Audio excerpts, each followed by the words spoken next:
आशुतोष शशांक शेखर चंद्रमौलि चिदंबरा, कोटि कोटि प्रणाम शंभो, कोटि नमन दिगंबरा। नाथ नागेश्वर हरो हर, पाप साप अभिशाप तम, महादेव महान भोले, सदा शिव शिव शंकरा। हे भगवान, हे प्रभु, आप मेरे स्वामी हैं, संपूर्ण भूतों के ईश्वर एवं महेश्वर हैं। आप ही समस्त भोगों के अधिपति हैं। वाणी बल और बुद्धि के अधिपति भी आप ही हैं। आप ही क्रोध और मोह पर शासन करने वाले हैं। पर और अपर के स्वामी भी आप ही हैं। सबकी हृदय गुहा में निवास करने वाले परमेश्वर तथा मुक्ति के अधीश्वर भी आप ही हैं। आपको मेरा बारंबार नमस्कार है। प्रिय भक्तगणों, स्कंद पुराण के अनुसार भगवान शिव जी ने स्वयं कहा है कि जो लोग सायंकाल और प्रातः काल पूर्ण भक्ति भाव से सोमवार के दिन सोमवार व्रत कथा एवं भगवान शिव की स्तुति सुनते या पढ़ते हैं तो उन्हें विभिन्न प्रकार के फल प्राप्त होते हैं। उन्हें कोई रोग नहीं होगा, दरिद्रता भी नहीं होगी तथा प्रियजनों से कभी वियोग नहीं होगा। वे इस संसार में दुर्लभ भोगों का उपभोग करके भगवान शिव के परम धाम को प्राप्त करेंगे। तो इसीलिए आज वैशाख माह सोमवार का व्रत है। तो आज आप श्रवण करेंगे सोमवार की बड़ी ही दुर्लभ पौराणिक व्रत कथा, जिसे आप सभी भक्तगण बड़ी श्रद्धा तथा प्रसन्न चित मन से पूरा अवश्य सुनिएगा। तो आइए उमापति शिव शंकर भगवान का ध्यान करते हुए कथा का रसपान करते हैं। एक समय की बात है, किसी नगर में एक धनी व्यापारी रहता था। इतना सब कुछ होने पर भी वह व्यापारी अंतर मन से बहुत ही दुखी था, क्योंकि उस व्यापारी का कोई पुत्र नहीं था। दिन रात उसे यही चिंता सताती थी। पुत्र पाने की इच्छा से वह व्यापारी प्रति सोमवार भगवान शिव की व्रत पूजा किया करता था। सायंकाल को व्यापारी शिव मंदिर में जाकर भगवान शिव के सामने घी का दीपक जलाता था।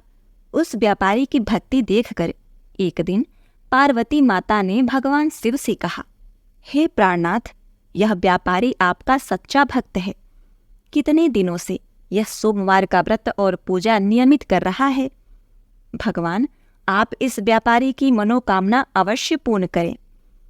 पार्वती जी का इतना आग्रह देखकर भगवान शिव ने कहा, हे प्रिय, तुम्हारे आग्रह पर मैं इस व्यापारी को पुत्र प्राप्ति का वरदान देता हूँ, लेकिन इसका पुत्र मात्र 16 वर्ष से अधिक जीवित नहीं रहेगा।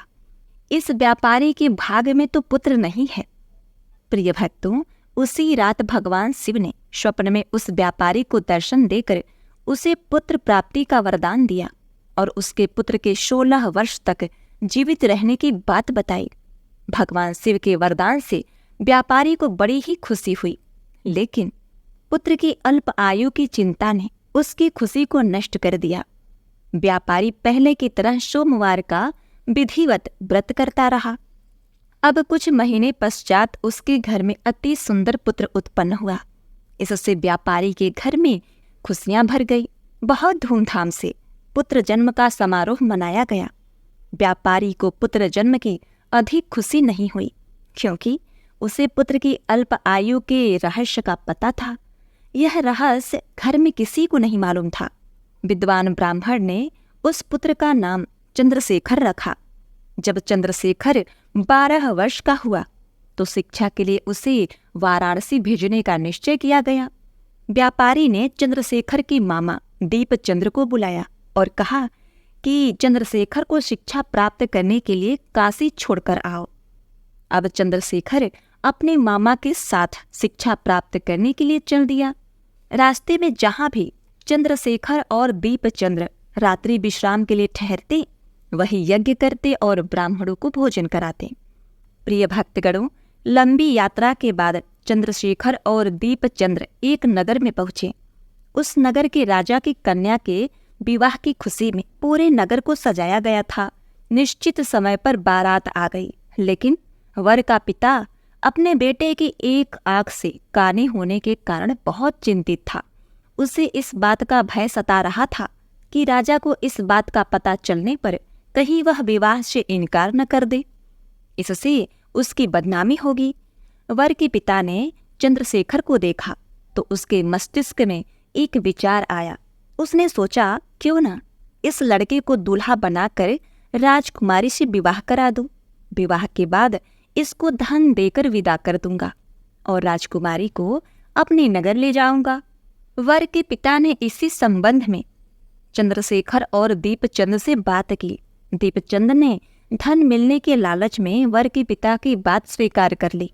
चंद्रशेखर को दूल्हे के वस्त्र पहनाकर राजकुमारी चंद्रिका से विवाह करा दिया गया। राजा ने बहुत सा धन देकर राजकुमारी को विदा किया। चंद्रशेखर जब लौट रहा था तो सच नहीं छिपा सका और उसने राजकुमारी की ओढ़नी पर लिख दिया कि राजकुमारी चंद्रिका, तुम्हारा विवाह तो मेरे साथ हुआ था। मैं तो वाराणसी में शिक्षा प्राप्त करने जा रहा हूँ। अब तुम्हें जिस युवक की पत्नी बनना पड़ेगा वह कान्हा है। जब राजकुमारी ने अपनी ओढ़नी पर लिखा हुआ पढ़ा तो उसने कान्हे लड़के के साथ जाने से इनकार कर दिया। राजा ने सब बातें जानकर राजकुमारी को महल में रख लिया। उधर चंद्रशेखर अपने मामा दीपचंद के साथ वाराणसी पहुंच गया। चंद्रशेखर ने गुरुकुल में पढ़ना शुरू कर दिया। अब चंद्रशेखर की आयु 16 वर्ष पूरी हुई तो उसने एक यज्ञ किया। यज्ञ की समाप्ति पर ब्राह्मणों को भोजन कराया और खूब अन्न वस्त्र दान किए। रात को चंद्रशेखर अपने शयन कक्ष में सोने गया। शिवजी के वरदान के अनुसार शयना अवस्था में ही चंद्रशेखर के प्राण पखेरु उड़ गए। सूर्योदय होने पर मामा चंद्रशेखर को मृत देखकर रोने पीटने लगा। आसपास के लोग भी एकत्रित होकर दुख प्रकट करने लगे। अब देखिए, उस दिन सोमवार का व्रत था और मामा के रोने विलाप करने के स्वर समीप से गुजरते हुए भगवान शिव और माता पार्वती ने भी सुना। पार्वती जी ने भगवान शिव से कहा, प्राणनाथ, मुझसे इसके रोने के स्वर सहन नहीं हो रहे। आप इस व्यक्ति के कष्ट को अवश्य दूर करें। भगवान शिव ने पार्वती जी के साथ अदृश्य रूप में समीप जाकर चंद्रशेखर को देखा तो पार्वती जी से बोले, पार्वती, यह तो उसी व्यापारी का पुत्र है। मैंने इसे 16 वर्ष की आयु का वरदान दिया था। इसकी आयु तो पूरी हो गई। पार्वती जी ने फिर भगवान शिव से निवेदन किया, हे प्राणनाथ, आप इस लड़के को जीवित करें, नहीं तो इसके माता पिता पुत्र की मृत्यु के कारण रो रो कर अपने प्राण का त्याग कर देंगे। इस लड़के का पिता तो आपका परम भक्त है। वर्षों से सोमवार का व्रत करते हुए आपको भोग लगा रहा है। पार्वती जी के आग्रह करने पर भगवान शिव ने उस लड़के को जीवित रहने का वरदान दिया और कुछ ही पल में वह जीवित होकर उठ बैठा। शिक्षा प्राप्त करके चंद्रशेखर मामा के साथ अपने नगर की ओर चल दिया।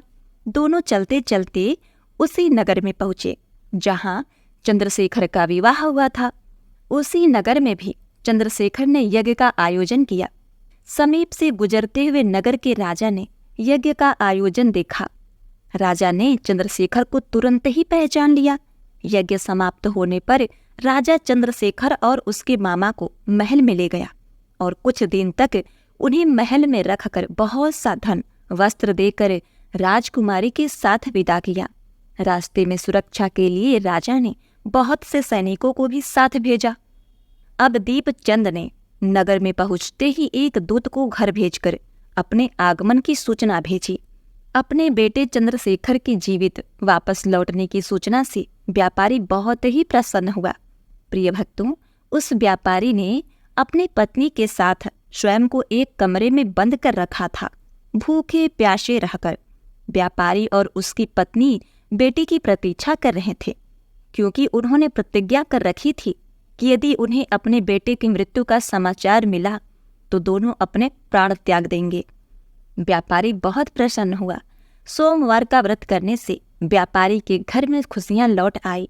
शास्त्रों में लिखा है, जो स्त्री पुरुष सोमवार का व्रत विधि पूर्वक करते हैं और व्रत कथा सुनते हैं, उनकी सभी प्रकार की मनोकामनाएं पूरी होती हैं। तो बोलिए पार्वती पते हर हर महादेव, जय हो शिव शंभु, ओम नमः शिवाय, जय भोलेनाथ। प्रिय भक्तगणों, इस कथा को संपूर्ण करते हुए अब आप आगे सुनेंगे माता लक्ष्मी, भगवान शिव और माता पार्वती की कथा। इस कथा में बेलपत्र का महत्व बताया गया है। इसके पश्चात आप श्रवण करेंगे भगवान भोलेनाथ की आरती। तो बोलिए हर हर महादेव। प्रिय भक्तगणों, इस कथा को पूर्ण करने हेतु अब आगे आप सुने भोलेनाथ की सौभाग्य देने वाली सुंदर कथा। तन की जाने मन की जाने, जाने चित की चोरी, उस महाकाल से क्या छिपावे, जिनके हाथ में है सबकी डोरी। एक बहुत ही मनोरम गांव था। उस गांव के बाहर छोटा सा शिव मंदिर था, जिसमें एक बहुत ही बूढ़े पुजारी रहा करते थे। एक दिन एक गरीब माँ अपने नन्हे से बालक को मंदिर के द्वार पर छोड़कर चली गई। बहुत खोजने पर भी पुजारी जी को बालक के परिवार का कुछ पता नहीं चला। जब गांव का कोई भी व्यक्ति उस बालक का पालन पोषण करने को तैयार नहीं हुआ, तो पुजारी जी ने भगवान शिव की इच्छा समझकर उसे अपने पास रख लिया और उसका नाम गोपाल रखा।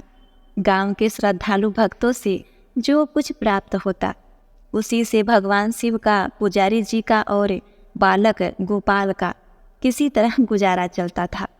यदि किसी दिन कम भी पड़ जाता, तो पुजारी जी बालक और भगवान को भोग लगाकर स्वयं गंगा जल पीकर रह जाते। धीरे धीरे गोपाल बड़ा होने लगा और वह पुजारी जी के कामों में हाथ बटाने लगा। वृद्ध पुजारी जी के थके हारे हाथों को कुछ आराम मिलने लगा।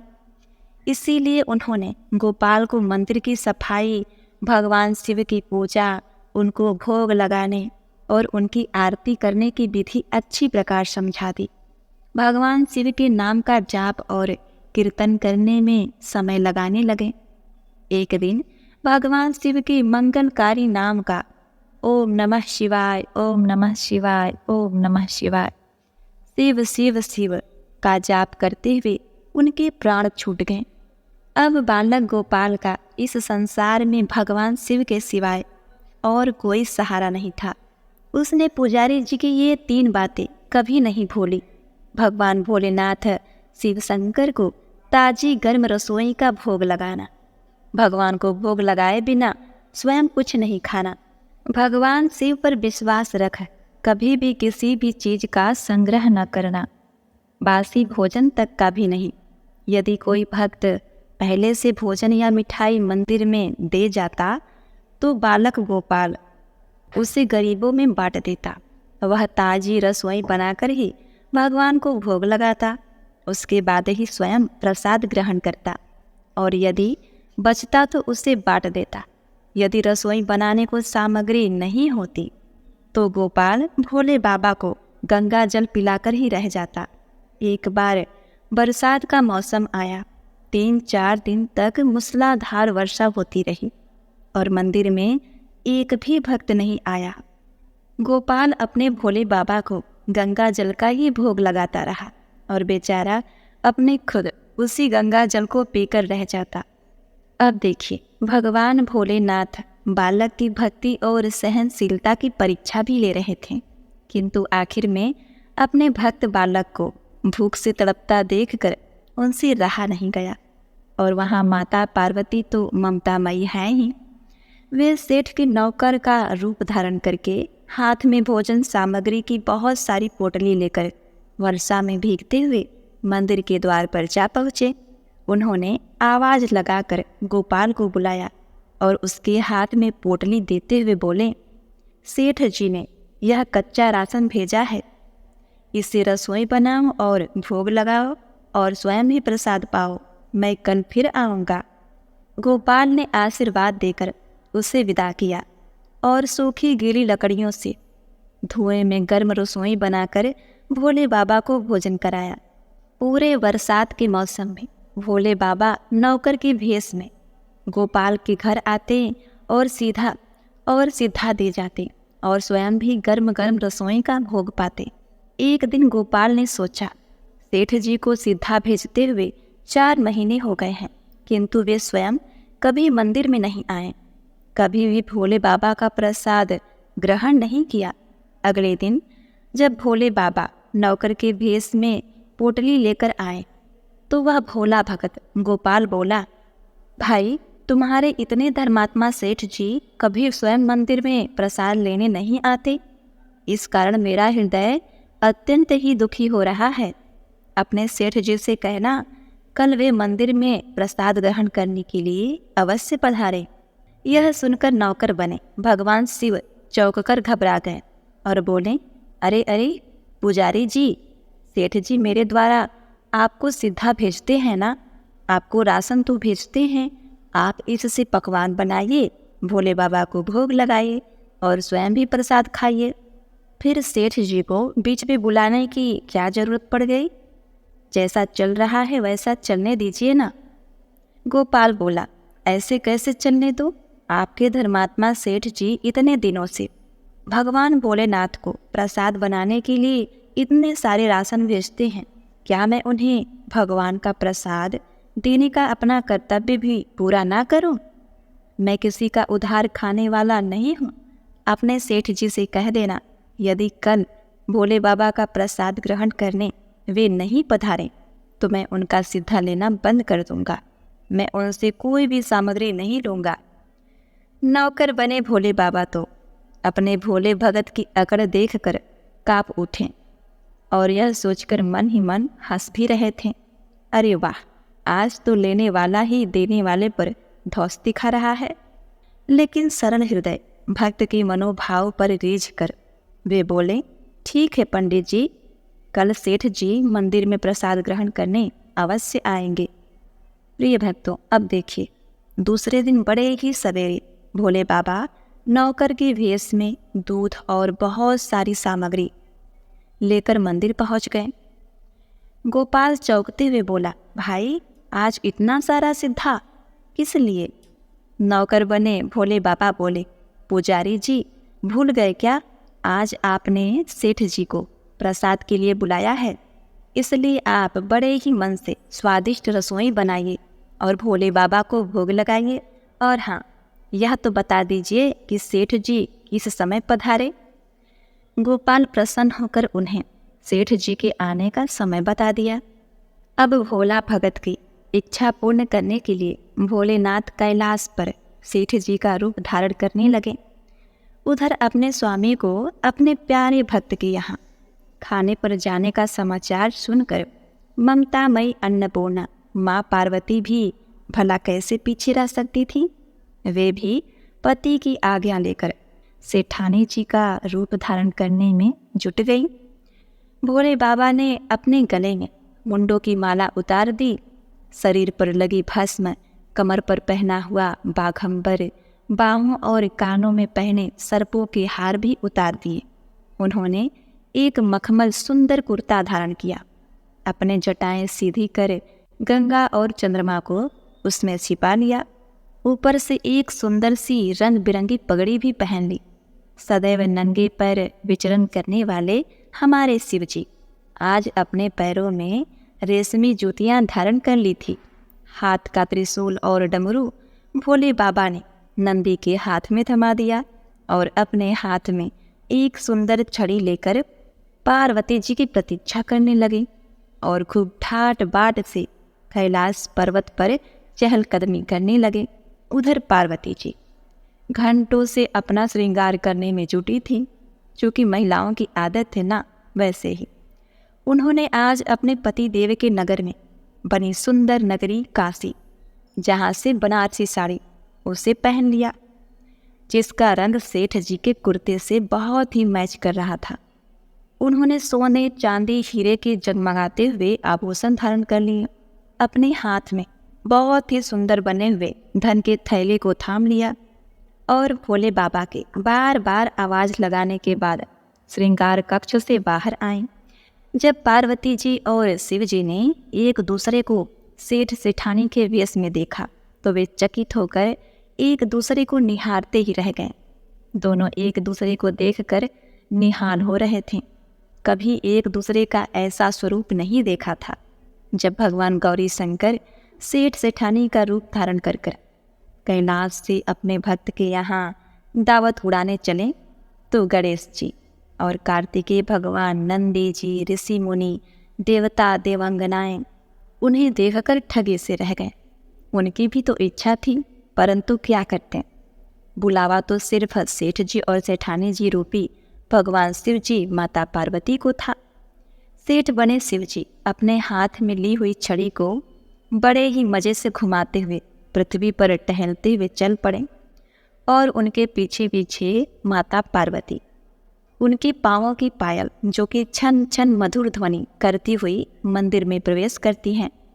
अपना भोला भगत जो कि गोपाल आज बहुत ही सुबह उठकर सेठ जी के स्वागत में भांति भांति के पकवान बनाने में जुटा हुआ था। अपने भोले बाबा का भोग वह चलते फिरते तो बना लेता था, किंतु आज उसे कई महीनों से भगवान को भोग लगाने के लिए सीधा राशन भेजने वाले सेठ जी को प्रसाद जो देना था, अतः आज उसने अपनी सारी पाक कला झोंक डाली। उसने सेठ जी द्वारा भेजे हुए चावल धोकर खीर बनाई, सेठ जी द्वारा भेजे हुए पिस्ते बादाम केसर चिरौंजी किशमिश डाले और साथ ही बड़े प्रेम से आटे को गूँथ कर लोइया बनाकर उससे पूरियाँ बनाई। रसोई बनाकर भोला भगत पुनः स्नान करने चला गया ताकि स्वच्छ वस्त्र पहनकर भोले बाबा को भोग लगा सके और सेठ जी उसका प्रसाद पा सकें। जब भोला भगत गोपाल स्नान करके लौटा तो देखा सेठ जी प्रसाद ग्रहण करने के लिए स्वयं तो आए ही हैं, संग में अपनी सेठानी जी को भी लाए हैं। दोनों का आदर सत्कार किया, उन्हें आसन देकर बैठाया और बोला, मैं अभी भगवान को भोग लगाकर आता हूँ, फिर आपको प्रसाद परोसूंगा। भावना के भूखे भोले बाबा से भूख सहन नहीं हो पा रही थी, इसलिए वे बोले, पुजारी जी भगवान को जल्दी से भोग लगाकर आइए, मुझे भूख सहन नहीं हो रही। भोला भगत गोपाल बोला, सेठ जी भूख तो मुझे भी बड़ी जोर से लगी है, किंतु मैं अपनी भूख के कारण अपने भगवान को भोग लगाना थोड़े ही भूलता। यदि दुनिया के सारे लोग इसी तरह अपनी भूख के लिए भगवान को भोग लगाना भूल जाएं, तो भगवान तो भूखे ही रह जाएंगे। सेठ जी बने हमारे भोले बाबा महादेव जी बोले, अच्छा ठीक है पुजारी जी, एक पत्तल उठा, इधर मैं पत्तल परोसता हूँ, मुझसे भूख तो सहन नहीं हो पा रही है और आप भगवान भोलेनाथ को भोग लगाकर आइए। गोपाल सेठ जी बने भोले बाबा को डांटते हुए बोला, सेठ जी भगवान के काम में न तो जल्दीबाजी चलती है और न ही कंजूसी। मैं जब तक भगवान को भोग नहीं लगा लेता आप रसोई के पास भी नहीं फटकेंगे।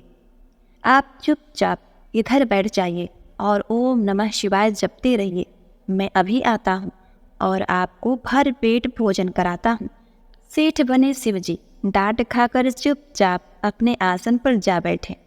सेठानी बनी पार्वती जी उनकी यह दशा देखकर बड़ी मुश्किल से अपनी हंसी रोक पाई, लेकिन जैसे ही भोला भगत गोपाल पत्तल में सामग्री लेकर भगवान को भोग लगाने मंदिर में गया, भगवान शिव पार्वती जी को मौन रहने का संदेश देकर चुपके चुपके पैर रखते हुए रसोई में गए और उन्होंने एक एक व्यंजन उठाकर चखना शुरू कर दिया।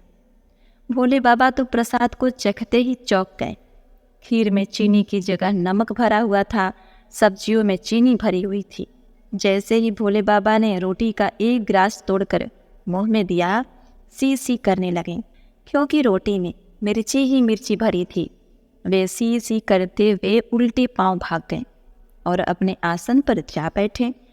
माँ पार्वती अपने स्वामी की यह हालत देखकर खिलखिलाकर हंस पड़ी। इससे पहले कि भगवान शिव जी पार्वती जी के सामने कुछ सफाई दे पाते, गोपाल ओम नमः शिवाय मंत्र का जाप करते हुए आ पहुँचा।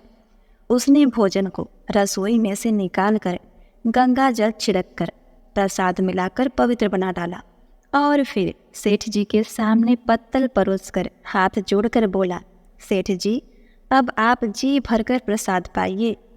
प्रिय भक्तों, भगवान शिव जी तो अभी अभी भक्त की भक्ति से भी जोरदार उनके हाथ की बनी हुई रसोई चख चुके थे, अतः उसे खाने की बात सुनकर उनके पसीने छूट गए। कभी वे गोपाल का मुंह देखती और कभी माता पार्वती को देखने लगती। गोपाल को सेठ जी की ढील बर्दाश्त नहीं हुई और बोला, सेठ जी अब आपको क्या हो गया? अभी अभी तो इतने उतावले थे, आपको भूख लगी थी, अब आप भोजन क्यों नहीं करते? अगर आप भोजन ग्रहण करेंगे तभी तो माताजी प्रसाद ग्रहण करेंगी और फिर मैं पाऊंगा। गोपाल की ललकार सुनकर भोले बाबा ने चुपचाप खीर का कुल्हड़ उठाया और सारी नमकीन खीर गटागट पी गए। कुल्हड़ खाली होने की देर थी कि वह भोला भगत गोपाल ने उसे झट से भर दिया। अपने प्रिय भक्त के हाथों से परोसे हुए भोग में भगवान को आज 2 गुना स्वाद लगने लगा। जगत जननी माता पार्वती भक्त और भगवान दोनों के प्रेम को देखकर मंत्रमुग्ध होती रही। जब सारी रसोई समाप्त हो गई तो भगवान ने एक जोरदार की डकार ली। भोला को होश आया और बोला, सेठ जी वाह, मैं ही बावला था जो इतनी थोड़ी सी रसोई बनाई है।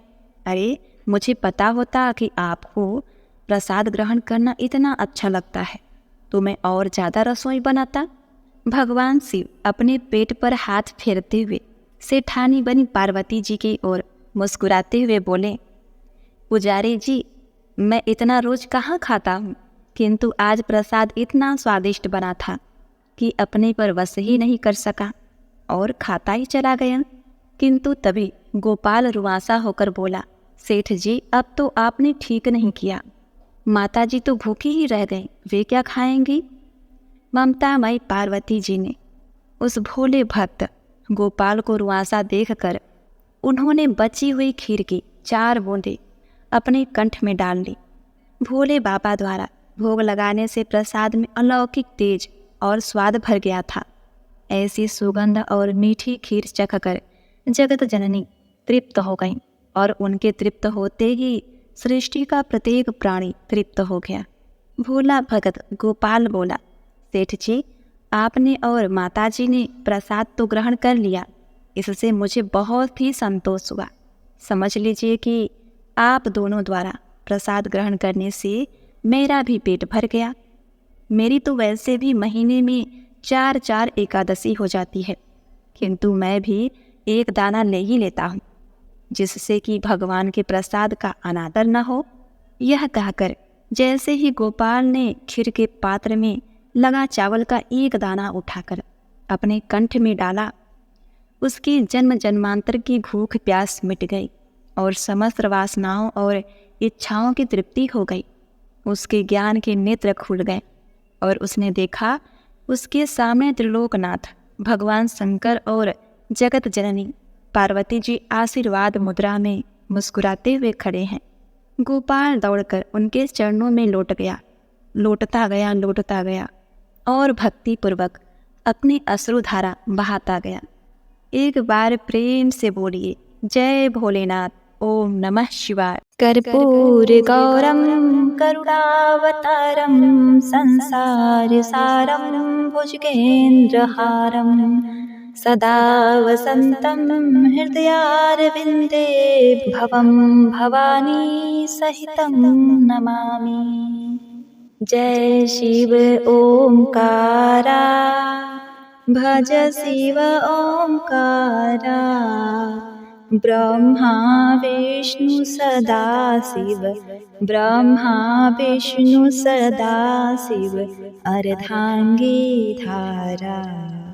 जय शिव ओंकारा, एकानन चतुरानन पंचानन राजे, प्रभु पंचानन राजे, हंसानन गरुड़ासन, हंसानन गरुड़ासन, वृषवाहन साजे।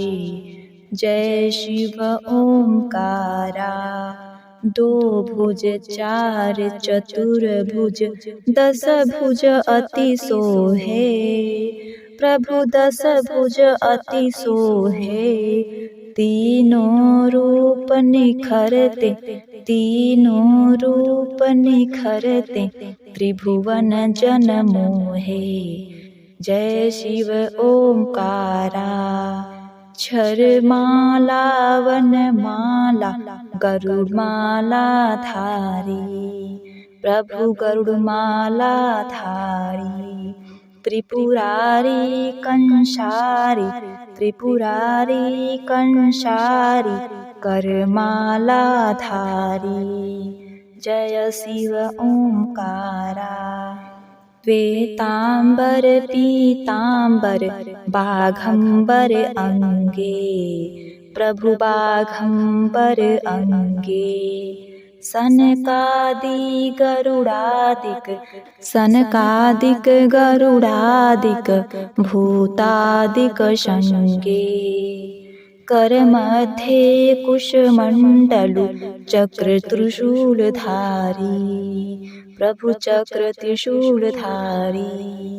सुखकारी दुखहारी, सुखकारी दुखहारी, जगपालनकारी। ओम जय शिव ओंकारा। ब्रह्मा विष्णु सदा शिव जानत अविवेका, प्रभु जानत अविवेका। प्रणवाक्षर में शोभित, प्रणवाक्षर में शोभित, ये तीनों एका। जय शिव ओंकारा। त्रिगुण स्वामी की आरती जो कोई नर गावे, प्रभु जो कोई नर गावे। भजत शिवानंद स्वामी, भजत शिवानंद स्वामी, मन वांछित पावे।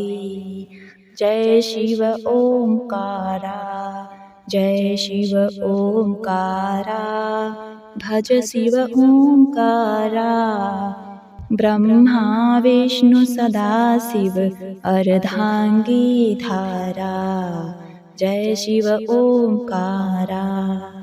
कहानी सुनने वाले, पढ़ने वाले और हुंकारा भरने वाले सबका कल्याण करना। ओम नमः शिवाय। जय माता जगत जननी, जय पार्वती माँ। प्रिय भक्तों, उम्मीद करती हूँ आज की यह कथा आपको बहुत ही पसंद आई होगी।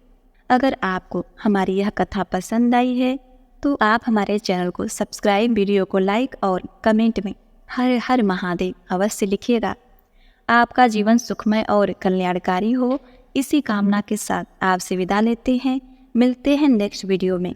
तब तक के लिए नमस्कार।